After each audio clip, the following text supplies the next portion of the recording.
আসসালামু আলাইকুম রহমতুল্লাহ। আমরা ল্যান্ড রোভার ডিসকভারি স্পোর্টস 2015 গাড়িটা আপনাদেরকে জাস্ট একটা আমরা 300 ফিট টেস্ট ড্রাইভে আসছি। আমাদের গাড়িটা এখন গিয়ারে আছে। যদি জাস্ট একটু প্রবলেমটা আপনাদেরকে একটু ইনশিওর করার জন্য, জানি না এটার টেস্ট ড্রাইভের রিভিউটা আমরা আনতে পারি কিংবা প্রবলেম ফাইন্ড আউটের রিভিউটা আনতে পারি কিনা। ব্রেকিং সিস্টেমের প্রবলেম সেটা তো আমরা দেখতেছি, আর আমরা মূলত এটার গিয়ার ইস্যু নিয়ে কাজ করতেছি।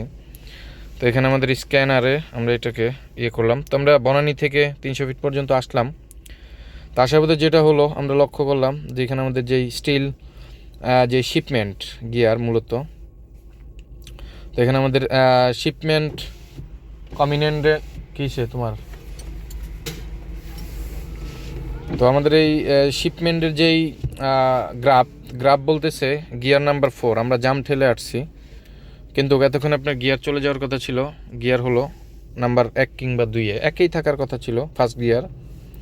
তো আমরা এখানে আরেকবার দেখি যে আসলে ও কতটুকু। এখানে আমাদের still time since engine state, এখানে এটা প্রচুর 1200 ছিল, এখানে 1800 চলে আসছে অলরেডি। ট্রান্সমিশন কন্ট্রোল অ্যাক্টিভ আছে। আমরা গিয়ারটা দেখবো, এখানে গিয়ারটা এই যে 4 গিয়ারে আছে, এখানে 4 গিয়ার। আচ্ছা, আমরা এখন গিয়ারটা পার্কিং করে ফেলি। তো আমরা আপনাদেরকে দেখাই এখানে গিয়ার পার্কিং। ক্লিয়ার। ডিতে একটা ধাক্কা দিল, নিউট্রালে মার্শাল্লাহ বিশাল বড় একবারই। ডিতে ধাক্কা একটা দিছে, ব্রেকে দিলাম, ধাক্কা। যদি ব্যাগে থেকে আবার নিউট্রাল ক্রস করে যদি আমি ডিতে দেই, তখন একটা মানে 2বার দিচ্ছে ধাক্কাটা, মানে একবার ও নিউট্রালে ধাক্কাটা একবার দিয়ে তারপর আবার রিটার্ন দিচ্ছে হলো আপনার এই ডির ধাক্কাটা। কিন্তু আমার খেয়াল করেন এখানে গিয়ার কিন্তু আমার 4-এ চলে আসছে, গিয়ার 1-এ থাকার কথা। আমরা এখানে আবার উপরে দেখে নেই। Gear number 4। তো neutral RPM, still RPM high.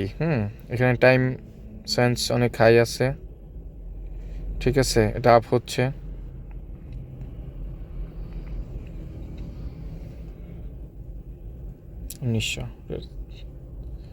উনিশশো সেকেন্ড আর কি এখানে। আচ্ছা, ওটার বিষয়টা ভিন্নবাদ।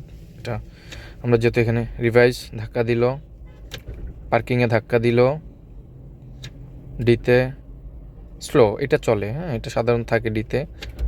পার্কিং করলে গাড়ি ধাক্কা দিচ্ছে, বাড়ি দিচ্ছে প্রচণ্ড জোরে, প্রচণ্ড জোরে বাড়ি দিচ্ছে। তো নিউট্রালও ধাক্কা দিচ্ছে ডিতে, সেটা তো ধাক্কা দিচ্ছে স্পোর্টস মোডে, এখানে নাই কিছু। কিন্তু আমার গিয়ার 4-এ। আচ্ছা, আমরা এখন আপনাদেরকে একটু জাস্ট ক্লিয়ার করার জন্য আমরা গাড়িটা স্টার্টটা অফ করি। বিসমিল্লাহির রহমানির রহিম। সব কিছু অফ আছে, হেডলাইট অফ করে নেই। ইমার্জেন্সিটা দিয়ে দিলাম কারণ হাইওয়ের উপরে টোটাল লিস্ট অফ। আমার স্ক্যানারের টেম্পারেচার, আরপিএম, আবার এই যে সব কিছু, ক্লাচের লোড বাল্ব ভ্যালু, এগুলো সব, ক্লাচ ভোল্টেজ ডেটা, এগুলো সব কিছু যা কিছু আছে এগুলো সব আমার গাড়ি বন্ধ টোটালি। Totally off. তো বিসমিল্লাহি তাওয়াক্কালতু আলাল্লাহ, স্টার্ট করলাম নতুন করে গিয়ার পার্কিং। এটা কিন্তু যেহেতু আমরা জানি ইলেকট্রনিক গিয়ার, টিকটনিক গিয়ার, তো এই গিয়ারের কিন্তু অনেক প্রবলেম হয়।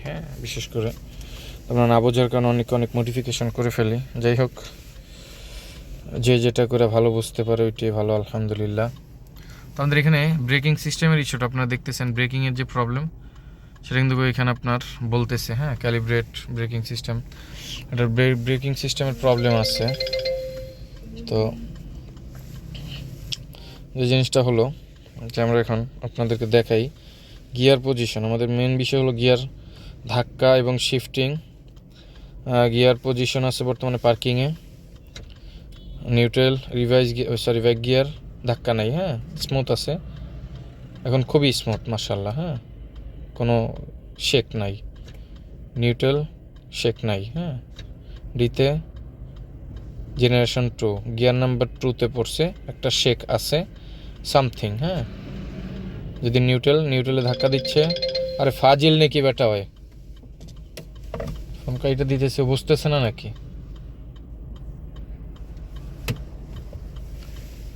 তো এখানে হলো আমাদের যে জিনিসটা হলো গিয়ার নাম্বার 2-তে পড়তেছে, যেখানে আপনার গিয়ার নাম্বার 1-এ থাকার কথা। আচ্ছা মানলাম এটা 2-তে আছে, হ্যাঁ। ধাক্কা স্লাইড আসলে এটা আমরা যদি গিয়ার রিকলও করি স্লাইড পরিমাণে একটা ধাক্কা আসবেই, এটা সাধারণত বিষয়, অসাধারণ কিছু না। আচ্ছা চলেন এখন আমরা ড্রাইভে আসি, গাড়ি রান করব। বিসমিল্লাহি তাওয়াক্কালতু আলাল্লাহ লা হাওলা ওয়ালা কুওয়াতা ইল্লা বিল্লাহ। আচ্ছা ফ্ল্যাশটা অফ করে দেই, কারণ সামনে রোড তো, যাতে হ্যাঁ।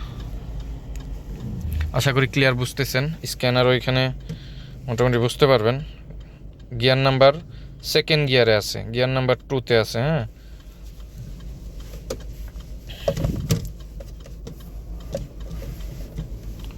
গিয়ার নাম্বার 2, বিসমিল্লাহি তাওয়াক্কালতু আলাল্লাহ। হেডলাইটটা জ্বালায় নিই। আচ্ছা আমরা এখন আগাইতেছি, হ্যাঁ। বিসমিল্লাহির রহমানির রহিম। আমাদের গিয়ার শিফট, ফোনটা তো সাইলেন্ট করলাম।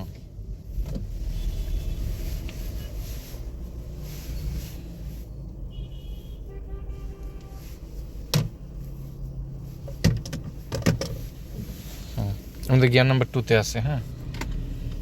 তো আমরা এখন বিসমিল্লাহির রহমানির রহিম, আমাদের গাড়ি আরপিএম এবং গাড়ি রানের বিষয়টা আমরা গিয়ার নাম্বার 3-তে চলে আসছে ধাক্কা দিয়ে, হ্যাঁ। গিয়ার নাম্বার 4-এ চলে আসছে, হ্যাঁ। আমাদের গিয়ার নাম্বার 4 বর্তমান running, RPM 2000, speed 40। Gear number 5-এ আসছে, 4-5 ছেড়ে দিচ্ছে, হ্যাঁ। আচ্ছা 5-এ চলে গেছে, 5 গিয়ার শিফট হয় নাই। আমাদের চেক লাইট চলে আসছে, ইঞ্জিন চেক লাইট চলে আসছে। গিয়ার প্রবলেম, এটা হলো আমাদের প্রবলেম, আমরা ফাইন্ড আউট করলাম। এই যে দেখুন এখানে প্রবলেম আপনাকে বলে দিচ্ছে। এখন গিয়ার কিন্তু কেউ নিতে চায়, নিতে পারে নাই, না নিতে পারায় ওইখানে প্রবলেম চলে আসছে। দেখেন এখানে আপনাকে ইয়ে করতেছে, বলতেছে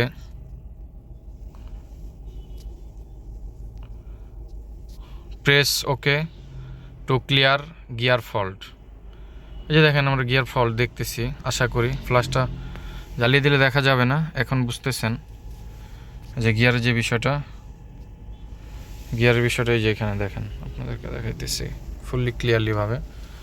আশা করি বুঝতেছেন ইনশাআল্লাহ তাআলা। কিন্তু সবচেয়ে ইন্টারেস্টিং বিষয় হলো যেটা, সেটা হলো বলতেছি আপনাদেরকে। আচ্ছা রাস্তার উপরে গাড়িটা আরও চাপ পাই, কারণ এ রোডে গাড়ি হুরুজ দুরুজ টানে, তো 300 ফিট আপনার এটা আসলে গাড়ি টানার খুব ভালো একটা রোড। তো এখানে দেখেন আমাদের যেটা আপনাদেরকে ফার্স্ট টাইমে দেখাইছিলাম, বনানী থেকে এখানে আসা পর্যন্ত আমার কিন্তু গিয়ার শিফট হয়ে এই পর্যন্ত এসে আটকে গেছে, হ্যাঁ। এখনও কিন্তু গিয়ার এতক্ষণে নেমে যাওয়ার কথা ছিল, টাস টাস টাস টাস করেও, যেহেতু আমার আরপিএম চলে আসছে নিচে, তো চলে আসার কথা। কিন্তু ইঞ্জিনেরও এটার ইস্যু আছে, ইঞ্জিনটা ওভারহোলিং করা হয়েছে, আমি আপনাদেরকে বলছিলাম ইঞ্জিনের এখানে ইস্যু আছে। ইঞ্জিনের ইস্যুটা কী আছে এখানে? ইঞ্জিনের ইস্যুটা আছে হলো আপনার, আচ্ছা আমরা এটা রান করি, হ্যাঁ। এখন এই যে দেখেন আরপিএম কত লাগতেছে, এই যে দেখেন গিয়ার এখানেই, গিয়ারের কোনো শেপ পরিবর্তন নেই, হ্যাঁ।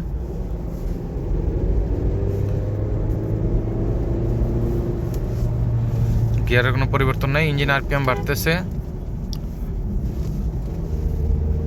এই যে দেখেন গাড়ির স্পিড ওঠে না, এই যে দেখেন 80 স্পিড, আরপিএম চলে গেছিল আপনার 4000-এ, 4000-এ 80 স্পিড আরপিএম চলে গেছে।